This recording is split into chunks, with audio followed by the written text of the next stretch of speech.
на небесех, да святится имя Твое, да приедет царствие Твое, да будет воля Твоя, яко на небеси и на земли. Хлеб наш насущный дашь нам днесь, и остави нам долги наши, яко же и мы оставляем должником нашим.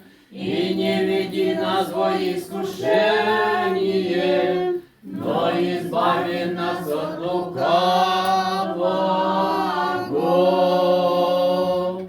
Патер nostrum, care ești în ceruri, sfințească-se numele Tău, fie împărăția Ta, facă-se voia Ta, precum în cer și pe pământ.